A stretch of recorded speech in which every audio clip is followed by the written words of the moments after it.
You are listening to Geekish Cast, an Astro Panda Production Network's podcast.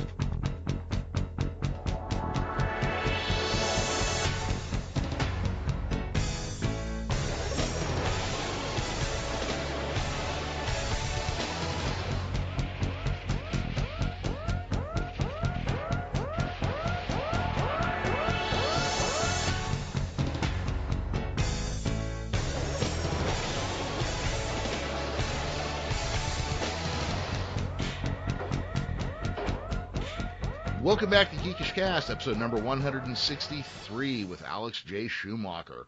We're going to get a word from our sponsor real quick, and I'll do some show updates, and I'll introduce you to our guest. Hey, thank you for hanging in there, everybody. I'm your host, Jeremy, and I am back after a short no live episode hiatus. There will be a live episode this coming Thursday, and our guest host will be Dominic Davey from the punk band Tsunami Bomb and also creator of the comic book company Dinosaur Factory.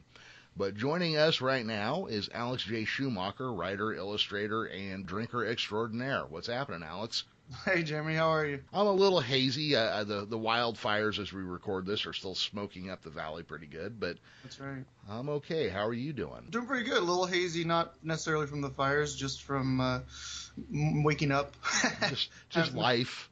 Just life, yeah. Yeah. But doing all right. Thanks for having me on. Well, thank you. So just kind of hit your background here real quick. You are a cartoonist and illustrator and writer.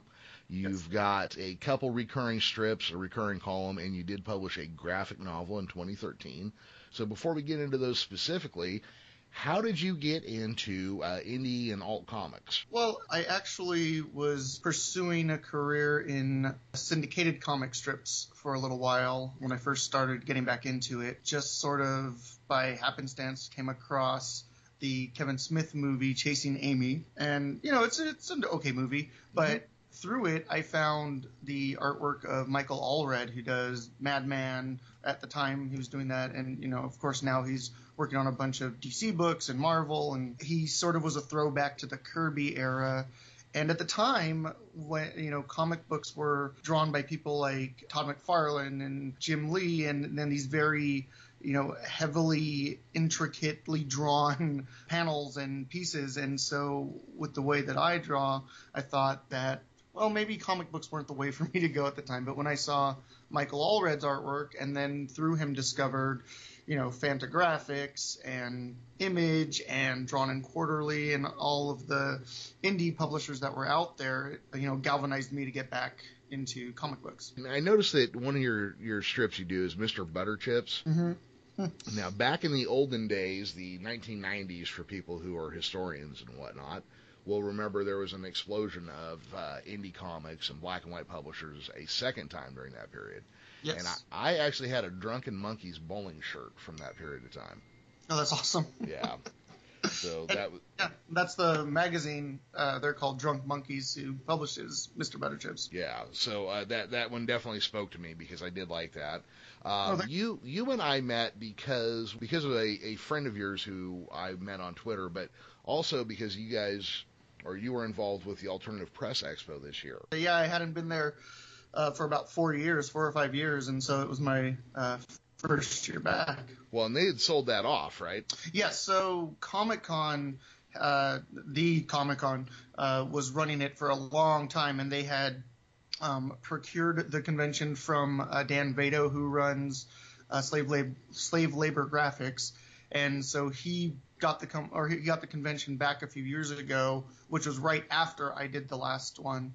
And so it's back in his able hands right now. I hadn't thought of the Alternative Press Expo in years because it had been a long time since I had gone to it. And then after you and I had talked, I mentioned you to a couple other indie publishers, and they were like, well, they're not really indie friendly. And I'm like, Alternative Press Expo isn't indie friendly? And that's when I discovered all the changes that had happened. And that was, I think, more of when they were under the employ of Comic-Con. Understandably, you know, they were trying to bring in quote unquote indie publishers, but bigger ones like Dark Horse and Image and places like that I don't really consider indie or alternative. I haven't considered Dark Horse an indie publisher since they landed the Star Wars titles. Right. Yeah. They've been for quite a long time. Yeah, 25 years or so. Right. So anyhow, after you decided that maybe comic books were possible for you, what was your next step in getting from I want to be a cartoonist into a published cartoonist? Well, the first thing I did was with a buddy of mine. I was living in the Bay Area at the time, and so we self-published our first book. He was writing it, and I was doing the artwork. And through that, we went to conventions, and I met other editors and publishers, networked as you do at a convention, and started getting work with places like Viper Comics and a few other smaller presses like that. And since you aren't a guy who does superheroes and things, have you found that pretty tricky breaking in, or what were your thoughts? It would be if I was trying to be with Marvel or DC or something like that, but that's never really been my intent or my aspiration. I've always liked doing. I started out doing more supernatural, sort of paranormal books along the line of Hellboy, or like Powers, something like that. But very quickly found myself gravitating back towards the, reality-based fiction, slice of life stuff, which is what I started doing when I was trying to get a comic strip syndicated. So that's just what ends up holding my interest and, inspiring me and motivating me to tell stories, is just all of the crazy stuff that happens in actuality. So I have to ask, at what point in your life was a drunken monkey punching people part of your slice of life storytelling? That is a good question. Yeah. He was actually, Mr. Butterchips was originally part of an ensemble comic strip cast, and the comic strip itself never really went anywhere, and the other characters were not all that compelling or interesting to me, but I always found very funny and very fun to draw. So when the magazine approached me about doing a monthly strip, I thought he could be a very fun vehicle for talking about current events and politics, and using a monkey who works as an organ grinder's assistant as a sort of parable for customer service or retail or some sort of menial job worker. And it seems to have worked out and people enjoy it. So it's sort of a reflection of real life through a cartoon monkey. Since you kind of hit on the day job versus your passion thing, let's focus on something a little different here. A lot of times when you have people who want to break into, quote unquote, break into comics, they're trying to draw a Spider-Man or, the next big superhero story, or try to become the next Mark Millar. Sure. When you're dealing with more like indie subject matter and black and white comics, I mean, and I'm not saying they never break through, but I'm saying your odds are a little bit lower right now. Sure. Kind of what gets you going through the day, when you still have to work your job, but now you got this thing you want to do, but it may be not because of the fame and glory that comes with it, but because you love doing it. Yeah, and I think for me, that's more of what it was, is the realization that, quote unquote, fame and fortune in comics is fleeting, if completely an unreasonable goal. And that's really not why you should be creating anyway, in my mind. So it became more about what I wanted to do, and, the stories that I wanted to tell and the characters that I wanted to write about, as opposed to something that I thought was going to make me money. And when I shifted to that kind of focus, it was a great outlet for me to come home from a day job or, from whatever's going on in the world, and be able to vent those frustrations or those epiphanies or what have you, as opposed to the sort of self-flagellating goal of trying to break into Marvel or DC or become the next big thing in comics, which I think is just kind of a futile and worthless goal anyway. Well, if it hits, that's that 1 in a million story. Sure, and that's great. I'm not going to, refute that, but it's not my main objective or my driving force either. Yeah, exactly. Well, I was watching Welcome Back, Kotter the other night, and there's a throwback reference for everybody. Oh, yeah. Yeah. And Boom Boom was going to be the next big basketball player, and of course, right.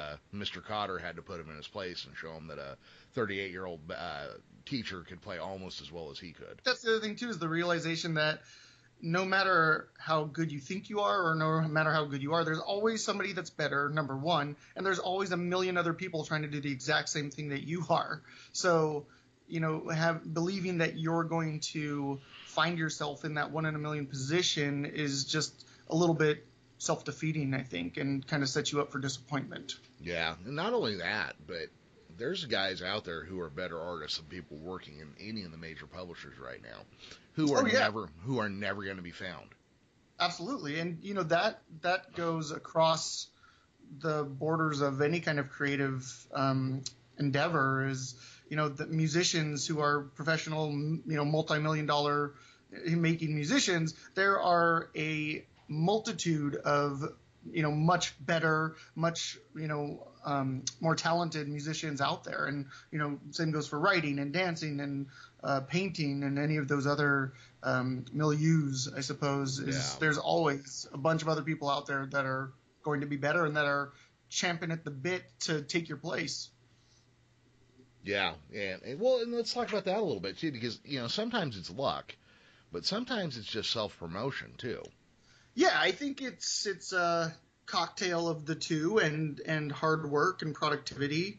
Those all, and this was something that I don't think I even necessarily realized until a few years ago, that all of those things you have to be kind of working at constantly and continually if you expect anybody to know who you are. You can't just throw a webcomic up on the internet and expect to be plucked from obscurity. It's finding other people to help you promote your work. It's finding, it's always being online promoting. It's continuously producing. If you say you're going to do a weekly comic, have it up every week. And then it's people who you meet along the way who may have connections that can advance your career a bit too. Yeah, I think, well, and again, it's that hard work, but you also have to be in the right place at the right time. Sure, absolutely. Yeah. Because, there is no substitute for luck, but there's also no substitute for hard work. So, Yeah, absolutely. I don't think one, in this kind of a career or this kind of work that I'm doing, I don't think one can exist without the other. And I think the word luck takes on a little bit of a different meaning in this context. It's more of, you're the product of what you're doing and, how well you're doing it, and then who you meet. Oh, As opposed to, again, just sort of the stars aligning and somebody showing up at your front door and saying, "Hey, are you an artist by any chance?" Yeah. So, well, and I'll take that. And a couple of weeks ago, I had Kimberly Nicole, who's one of the creators of a web series called Sibs, and she was talking about how she knows actresses who stay home to make themselves available. Well, right. How does that? You got a million actors out there creating a web series to get seen, and people are sitting at home waiting to be found. Right, and that's my point too. Like you said, it's just so counterintuitive to say, I'm going to stay home to be available, but you're not doing anything, so how do you expect people to see you? Yeah. Unless you're doing something like putting up a web series. If you're doing that, and you're doing that on a constant basis, sure, people can find you that way. But if you're literally just sitting at home waiting for the phone to ring, it's not going to happen. Yeah. Well, that's one of the things there I've noticed is that indie bands, web series creators, independent filmmakers, comic book, self-publishers or whatever, it's all still the same stuff to get the word out. You got to get out there and shake a hand and slap somebody on the back and make a promise and show somebody something. So absolutely. Yeah. What do you do, or what have you done to help generate some interest in your work? I think, like sort of what you touched on, I think it still goes back to networking. There's only so much that you can do in an online capacity. There are a lot of tools at your disposal as far as, on the internet goes and what you can do to promote, but it's still about meeting people. It's still about making connections. So, I've done that through going to conventions. I've done that through email or phone exchanges with, literary magazine editors or publishers that I've made contact with. And so I still absolutely wholeheartedly believe that it's about the personal connections that you make in the industry along the way that help you further your own career. And it could be, mutually beneficial for whoever you're working for, but it's still about people that you meet and getting yourself out there. Like you said, there's nothing that's going to help you about sitting at home. Yeah. Unless you just hope to get larger physically and not do a whole lot with your life. Yes, if that's what you mean by getting big, the literal rotundness, then sure, you could do that by sitting at home and doing nothing. Absolutely. Might even win a Guinness Book of World Records that way. You might. That's how you can find your fame. If that's your aspiration in life, power to you. I have found it's good to have goals like that. Sure, and enjoyable. I'm sure that's going to be a really fun endeavor. Yeah. Well, let's talk a little bit about some of the projects you've done. Why don't you tell us a little bit about Decades of Inexperience? Yeah, so this was started about 2 years ago now, actually, with an editor named Francis Lombard. He used to be an editor for Humanoids. I don't know if you've heard of them. They're a fairly large publisher. They are a French publisher. They put out books by Mobius. That was his big publisher. Oh, yeah. That I do. Yeah, absolutely. Yeah. So they were one of those big Franco-Belgium publishers, and they've moved to the States in the past few years. So Francis used to work for them, went off to start his own company called Antics Press, and we both have the same talent representation, so we were put in touch and decided to start this feature called Decades of Inexperience, and it was something that I wanted to do that was sort of, a reflection or an expose of, a late 20-something, 30-something, as it is nowadays, where it's, not always this idyllic setting where you go to college, find your dream job, and start your life. I think the majority of people don't have that experience these days, and so I kind of wanted to put that down on the page, and Francis was on board with it and has been a fantastic collaborator and editor, and we've just ran with it. And, again, we've been doing it for about 2 years now. Is there a general character you follow, or what's the setup of the strip itself? Yeah, so the main character is named Luke Carlin. I hate character names. I hate coming up with them. So that was literally no more thought than Luke Skywalker and George Carlin, and I just put them together, and it worked. There you go. Yeah, so Luke Carlin is the main character. He started out as in his late 20s, and I sort of started him. I think of him as being my own self when I was sort of in my early 30s. Mm-hmm. So he's just sort of tripping his way through life and trying. He's an aspiring cartoonist, so I obviously had to strain some brain muscles to find the motivation for that. Had to really stretch to get to that character. Yeah, exactly. Yeah. So he's sort of doing the same thing that anybody is when they're struggling for a goal. He's working, retail jobs and food service jobs, and all the while spending nights trying to accomplish this goal that he has.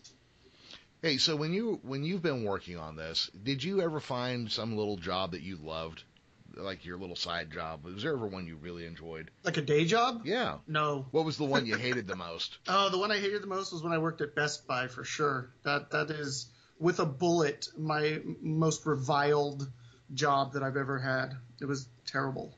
Was it the Best Buy in Salinas? It was. I think I bought something from you. You sucked at that job. That's probably true, because I didn't give a shit. Oh, that'd be funnier than hell if that was true. I know. Yeah. Well, what I said was true, not what you said. But no, yeah. The one I have now is actually not so bad. I work for the county, so it's decent pay and good benefits. But yeah, Best Buy was a horrific experience. Which is funny, because when I was younger, I probably would have loved working in a Best Buy. Yeah, but not when you're 34 yeah. or 35, When you're a teenager and you have those employee discounts and things like that, sure, it's kind of fun. Yeah. But, when you're a quote-unquote adult, it's just a terrible experience. Oh, yeah. One of my closest friends, and he's also one of my most educated friends, is now working in moving furniture. And I'm like, dude, you've got a doctorate. What's going on here?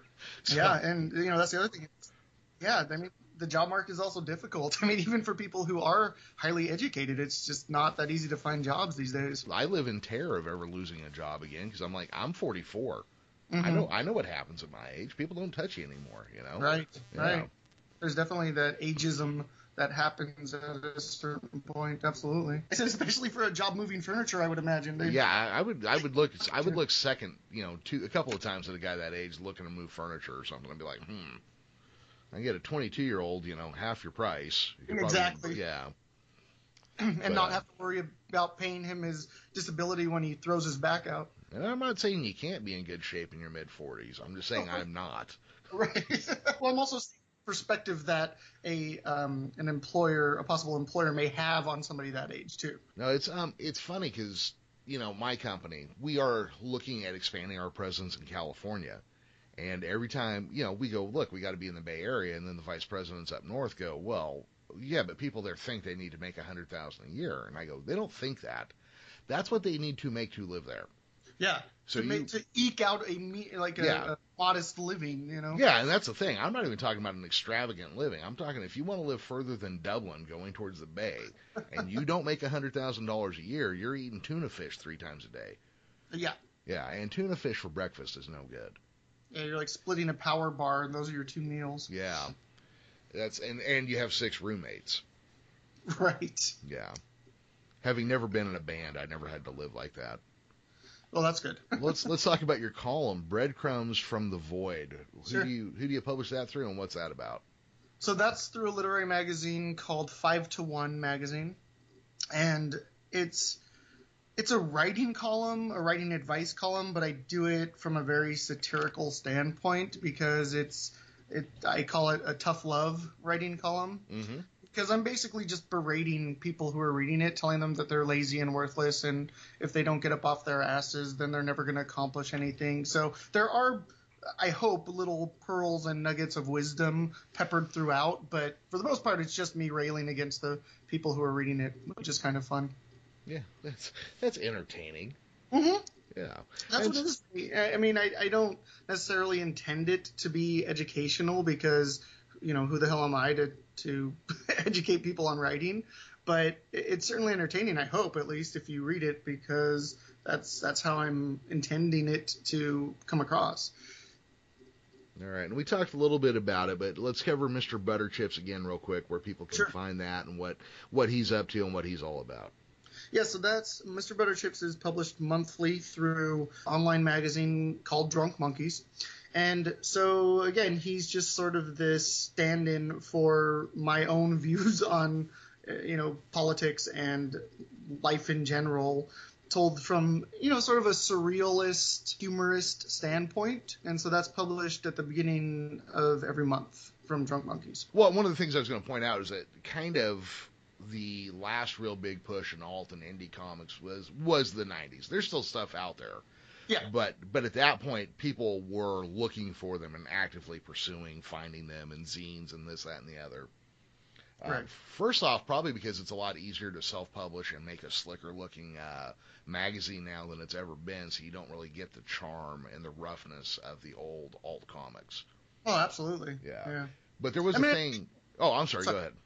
No, people are still doing that, and especially as of late, there have been a sort of plethora of smaller press and vanity presses cropping up, which is fantastic to see. Places like Uncivilized Books and Retrofit Comics, sort of these labors of love from creators who just want to put books out there by people that they enjoy and they find to be fascinating. So there's been quite a few in the past couple of years, and it's sort of been this renaissance for independent comics and graphic novels lately, which has been a lot of fun to see. Yeah, well, that's what I was going to try to build towards, was the fact that it's easier to do it now than it was back in the 90s. Yeah. I mean, for me, there's kind of a lost charm to just the little photocopied zines that were an 8.5 by 11 folded in half with construction paper covers and that sort of thing. Absolutely. But nowadays, you really can, through Amazon and other places, just come up with a book idea, put it together, publish it, have it ready to go digital and print without as much trouble. Yeah, now, and I was going to say, that being said, before I let you go and give me your answer, sure. Do you think that's going to put out more bad small press comics, and is it dangerous to small comic publishers for it to be that easy, or is it going to, because there's going to be so much, will the cream rise to the top? What do you think? Yeah, I'm going to speak to your curmudgeonly sensibilities because I certainly have plenty of those as well. I think it's a double-edged sword in a way where, yes, I think the best ones will still tend to rise to the top, but having said that, there's also a lot of shit that becomes really popular as well. And having that ability to self-publish and, pretty much anybody anywhere can put out a book regardless of the quality or any kind of editorial input or revising or talent at all. They can put stuff out there, so there's just this vast ocean of material that's out there that you're wading through at any given time. So yeah, I think there's a lot of stuff out there that's absolute garbage. And I mean, I don't necessarily think that there wasn't garbage out before, but now there's no real gatekeepers. There's no hurdles that you have to jump to put a book out there. If you want to put something out, you can, like you said, through Amazon, or there's Kablam or any kind of self-publishing partner printer that you can work with. So yeah, I absolutely think that it has given way to a bunch of not so good books, and that makes it can make it more difficult to get your own stuff seen, because again, at any given time there are literally millions of other books and web comics and web series that people are having to trudge through to get to you. Well, yeah, that absolutely, the noise to signal ratio is much higher.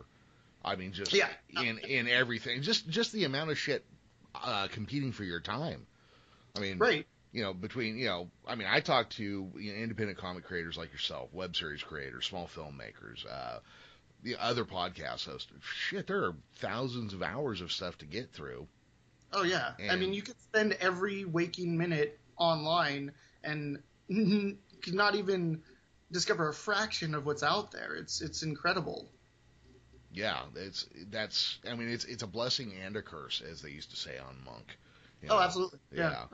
I 100% agree with that. Yeah, but it is. You're right. You have to swim through oceans of shit to find a clean nugget of something to hold on to sometimes. Yeah, it's the muck and the mire of online publishing and indie publishing these days. And again, it's great that there's been this resurgence of creativity and people coming out, but yeah, again, it makes it a little more difficult and makes you have to work a little harder to try and get your stuff seen. So you work with an editor that you hire yourself to give another look to your stuff, right? Yeah, I work with, like I said, Francis Lombard from Ant Express. So we work together on Decades of Inexperience. The founding editor from Drunk Monkeys, who I began working on Mr. Butterchips with, was Matthew Garuki, and he then handed it off to a very talented editor named Colleen Carney. So I work with her now on Mr. Butterchips. But I find having that second look is kind of crucial to putting out something that's good. You have to have that beta test. And my wife actually majored in literature, and she's been a fantastic voice for me, a sort of second reader and giving me notes, and she's completely expanded my outlook on how I approach writing too. Yeah, my wife writes, and she's written a biographical story about our daughter's death a handful of years ago. And she also wrote a bagel cookbook. So it's a pretty broad spectrum. Oh, different ends of the spectrum, yeah. Yeah. But she has friends that, just going back to like talking about working in the county, she made friends with some people who were aspiring writers. They all worked together at Santa Cruz County. Mm-hmm. And so they all beta read each other's stuff when they're working on new things. And again, it's anything from somebody's novel to my wife's bagel cookbook. And they'll put it through and go back and forth. And I think it's a very daring thing to open yourself up to criticism from people, and I think that's why probably a lot of people don't do it. Absolutely. If you were to give advice to people like, hey, I've got this idea, should I give it to an editor? How would you respond to that? It is a harrowing and what could be a traumatic experience to have somebody else look at your book, because there is that very real possibility that they will take one look at it and tell you that you're garbage and not talented. So, and I think as a creative person, that's always the first place that you go in your mind, that you think how you think people are going to view your work. So it is incredibly scary to do that, but I think people should, if not to an editor, if they don't know an editor necessarily, I think like your wife has done, building your own community and building your own group of writers to look at your stuff is important. And you have to do that. Because if you're not comfortable, giving it to other people to read, either other friends or an editor, then how are you going to put it out in the world? Mm-hmm. So that's an integral first step, and you just have to get past your own insecurities. And I'm not saying that it's an easy thing to achieve, but you have to do that if you're looking to work in this industry in any capacity. Yeah, and I think if you have trouble trying to get an editor to look at it, you're really going to freeze when you have to go in front of cold readers and try to sell it to them. Oh, absolutely. Yeah. And again, I mean, that's even taken me years and years to get to a place where I was even comfortable showing work. And again, it's not an easy feat to achieve, but you have to do it if you're going to be in this industry, or any kind of creative industry. If you're a musician, or again, a dancer or an actor, you have to do it. Yeah. I want to talk about that real quick, that you point out for anybody, and I'm going to include myself in there, but, kind of gratuitously, that anybody with a creative drive at all, we do kind of assume our work sucks. Oh, yeah. Yeah. And yeah, podcasts are absolutely included in that. Because you're always, I know it's that sort of trite adage that, we're our own worst critics, but it's true. And it's very easy. It's much easier to criticize yourself and think that what you're doing has no value than it is to have some confidence. It's much easier to be negative. Mm-hmm. So, and it takes a long time, I think, to, for me, I've gotten to a point where I'll never think my work is great, but I've gotten to a point where I can tolerate it enough for other people to see it. And I think that sometimes that's the best that you can hope to achieve. And if it is, that's fine. Yeah. Well, when I was saying I included myself as an artist, I wasn't talking about podcasting. I was talking about my macaroni sculptures. Oh, got it. Yeah. Yeah. Well, you know what? Those are important pieces of work, I think, as well. Yeah, to somebody. My mom likes them. Yeah. And you know what? And that's all you really need in life. That really is. Yeah. That place on the refrigerator is a highly coveted spot, and if you could find that place, then more power to you. Yeah, I think that's pretty important. Because there are like save the dates and bills that need to go on there. So if you find your artwork on a refrigerator, you're doing okay. Yeah, no, that's pretty good stuff. Hey, so let's talk a little bit about terminology and phrasing and stuff.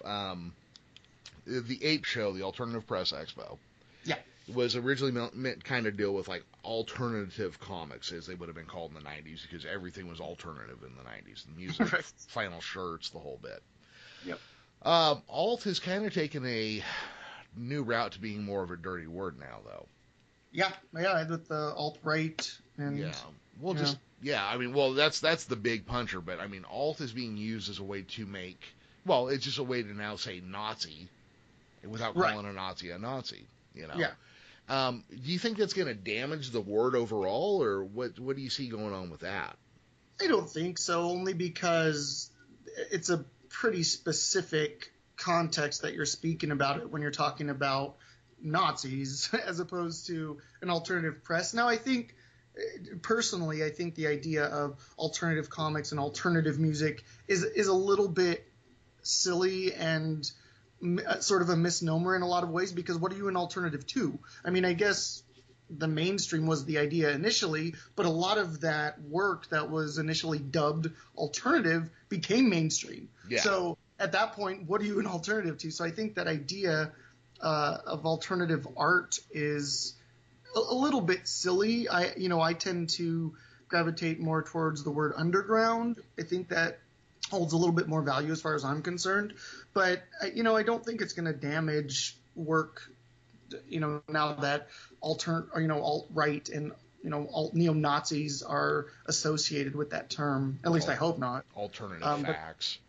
Alternative facts, too. Yeah, that's true. It certainly has a negative connotation these days. That's true. Yeah, I was curious about that because, I was almost thinking like these days I might even just start calling it the Indie Press Expo just to move on. Sure, yeah, and I guess I compartmentalize it a little bit more than some other people may, just because as you did, we sort of grew up with alternative meaning something completely different. But if you're a 20-something now or a teenager now, alternative takes on a completely different meaning for you. Yeah. When we were in Canada for my birthday, it was during the march in Virginia. Oh, yeah. And so, here we are, Americans in a foreign country during that. So that was not fun, having to look around. Because everybody watches American news in Canada. Because, right. Yeah, it's, they're in that major media market, and it is important what happens here. And then when we got back, we went and did a small comic convention in Stockton.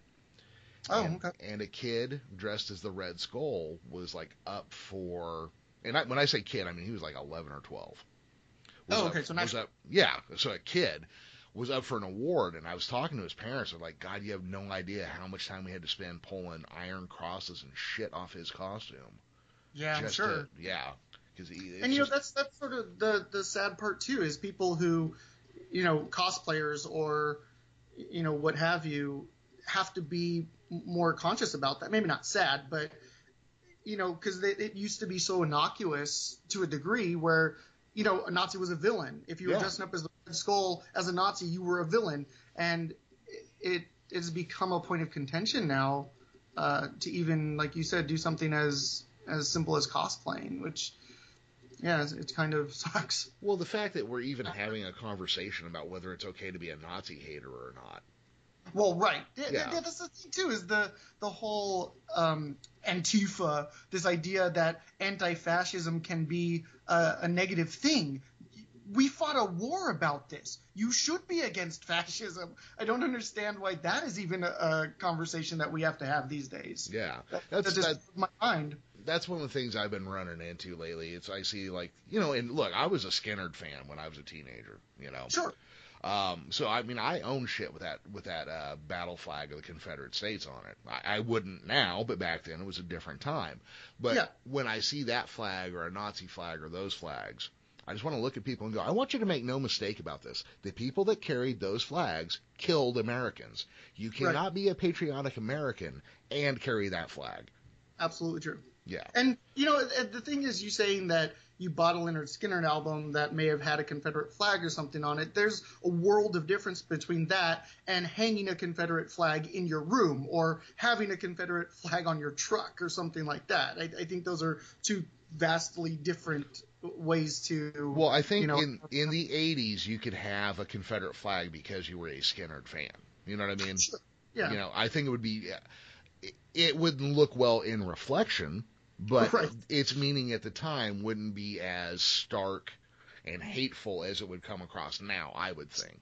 Yeah, I think that's true. Yeah, and that's why I try to say, look, mea culpa. I've owned a T-shirt with a Confederate flag. It was a Skinnerd shirt or whatever. Right. I get it, okay, but let's now we can't do that. Let's look at this realistically. Yeah, we need to call a spade these days, because that line has been drawn in the sand at this point, and I think maybe that's okay that that's happened, and you are either for racism and bigotry and homophobia, and you're either for those things or you're not, and that's a decision that you have to make. But make no mistake, even, and they try to say First Amendment and freedom of speech and that's fine. Sure, you can say those things and you can preach those things, but you are not free from consequence from having those opinions. No, you're absolutely not. And here, the thing that amazes me is they want to use First Amendment rights for themselves, but not for other people. Yeah, exactly. Yeah. There are some very hypocritical stances out there. Yeah, it just amazes me. And I would like to just say real quick, I don't do politics very often, but if your boot heel is on somebody else's neck when you are forcing them to do a display of patriotism, that is not patriotism, that is fascism. Absolutely. That's no longer freedom. Yeah. That's no longer, like you said, that's no longer American. It's no longer what, these troops have fought and died for. And then they're referencing those troops as a way to stop protests. And it's just mind-boggling. And the funny thing is, like you said, I was never all that political either. And, I think something about this election cycle and the current state of this country has emboldened a lot of people to start becoming political because it's been absolutely necessary. Yeah. It's just a weird time, I guess. And it is, sir. But it makes for good stories and comics, and so, that's, I suppose, a bright spot. Well, and maybe this is the price we pay for all of us being disaffected by our politics. Yeah, I think there's something to that as well. Yeah. Yeah. Oh, so here's a little bit I'm trying to work in from the live show as I've taken all the oxygen out of that conversation. On the live show, we always do a quick check-in with what are you geeking out about. So it's just like, what are you into right now? What's big on your list? So, Alex, what are you geeking out about right now? Well, funny segue from what we were just talking about, and I'm sure this has been inspired by the state of events lately, is I've been going back and reading Mouse by Art Spiegelman, which is absolutely relevant for the current geopolitical storm that we're in. And it's just a brilliant book. I mean, it really is. And, calling something genius or brilliant is a little bit, I don't know, hoity-toity for me, but it really is just a fantastic book. So, when I get really into something, I tend to go full bore. So I've been listening to interviews and reading interviews with him and watching videos of him talk about it. And there are just some really incredible insights that he has about the creative process and what he went through hearing these stories from his dad and then, translating them to the page. So that's absolutely something that I've been geeking out about lately. Yeah, I haven't looked at Mouse in a long time. I probably should give it another read here pretty soon. You should. And one of the incredible things, I was actually talking with my wife about this. One of the things that I just found out recently, which just is kind of incredible, is that he drew them at the size they were printed, which, if you've seen the book, is not that large because standard comic book pages are drawn on 11 by 17 inch pages. So pretty big pages when you compare it to the comic book size. But he drew them at this, almost like a letter, 8.5 by 11 size because he wanted it to feel like a diary. So he did it on stationery with a, fountain pen. And when you read the book and you look at it, it makes it all the more sort of visceral to know that, which has been kind of cool. So obviously I've been geeking out about it, judging from the way I'm going on about it right now. Well, and that's one of those books that elevates, pop culture junk art like comic books to an art form. Yeah, absolutely. And especially at that time when, Marvel and DC still have a stranglehold, on the American market to a degree. It's getting better. But especially at that time when it came out, which I think was, the early 80s or even maybe late 70s when it started getting serialized, there was not much out like that at all, as opposed or aside from, the underground comics that had come out in the 60s by, Spain Rodriguez and Crumb and Gilbert Shelton and all those guys. But the autobio stuff, the slice of life stuff that Art was doing, or people like Marjane Satrapi who did Persepolis, those were such different things than what was happening at the time. Yeah, absolutely. You see more comics more varied comics in Japan and Europe. Oh yeah, than you do any here. other country, you can say comics, and that is a venerable respected art source that is, thought of as just as, beneficial as something like novels or films or anything like that. But if you say comics in America, everybody automatically thinks Spider-Man. Yeah.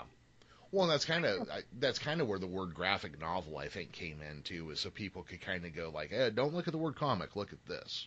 Yeah, absolutely. And that Mouse was one of the main proponents, if not the main one, in bringing that term around. And I know a lot of comics artists in America sort of despise it because they just want to call it comics. And I understand that.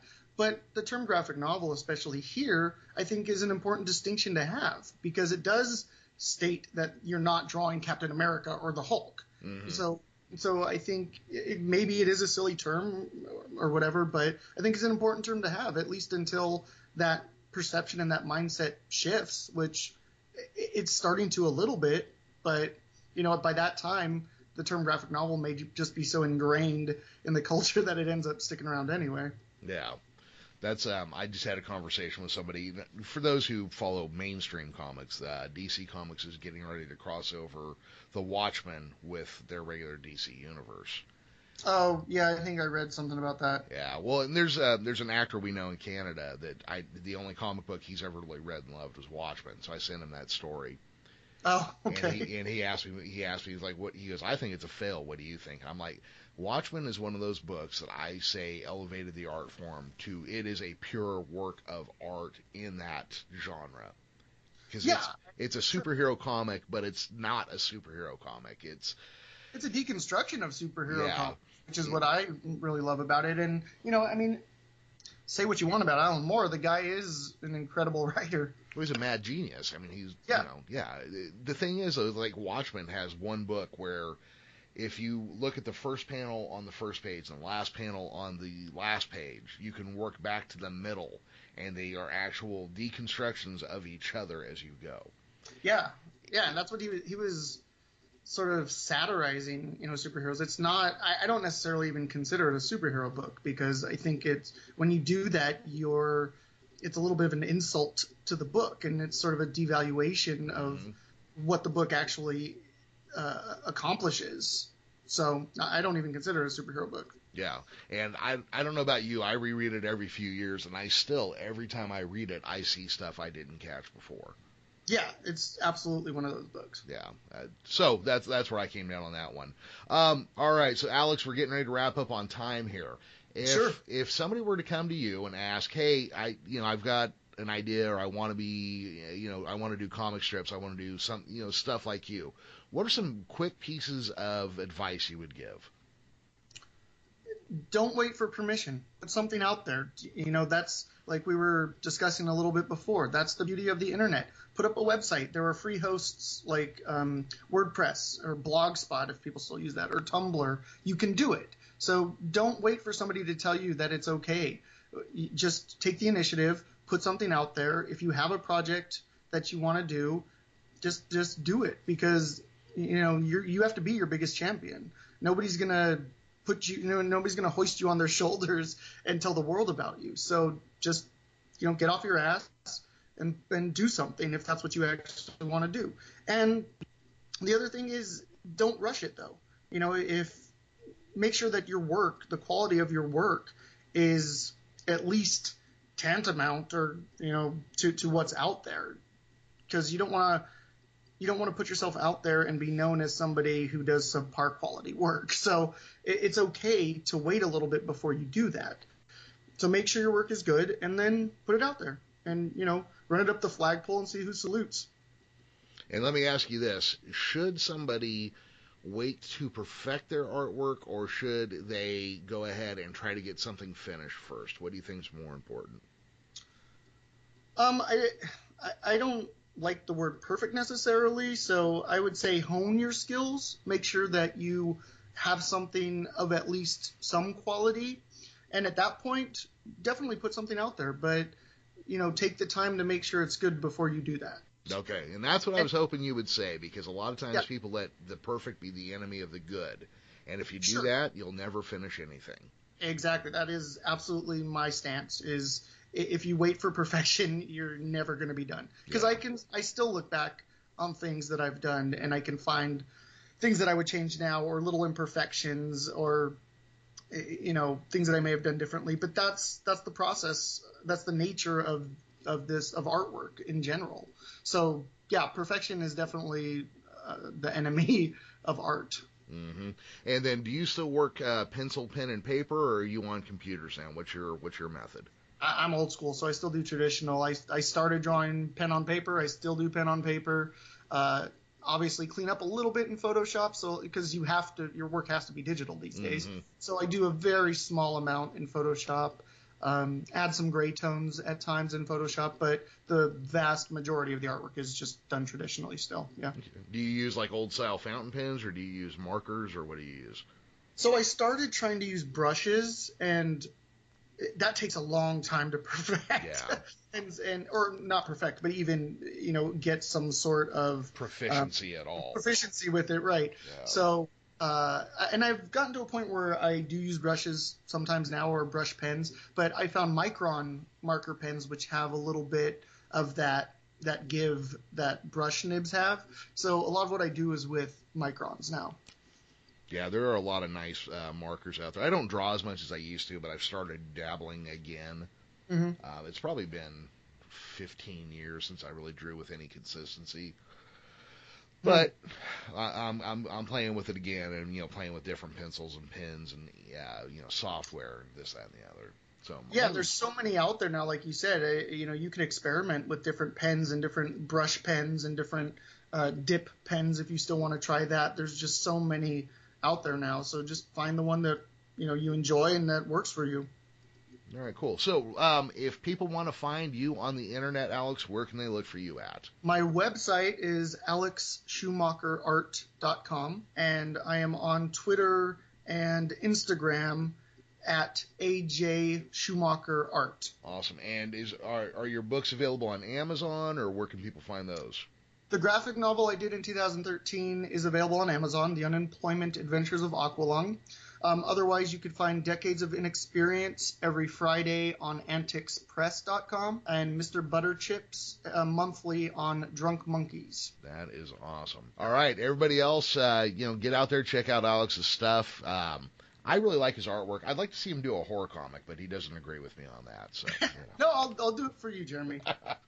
I think your artwork would look amazing. That cartoony style with a really serious story. I've always loved the juxtaposition of the two. I don't know what it is. Yeah, no, I agree. Everybody get out there, check out his stuff. You can find us at geekishcast.com. We're on Facebook at facebook.com/geekishcast.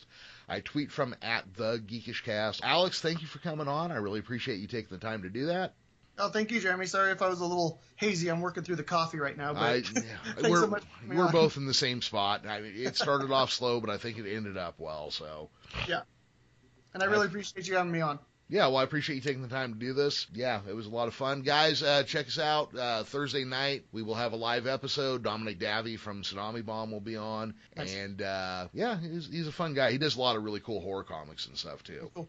Yeah. But until next time. Geekish Cast is a V as in Victor production and is part of the Astro Panda Productions Network. You can find us now on SoundCloud and on Blog Talk Radio. Our theme music is taken from the song Out to Get Mine by Reign of Zeus. Check them out at reignofzeus.net.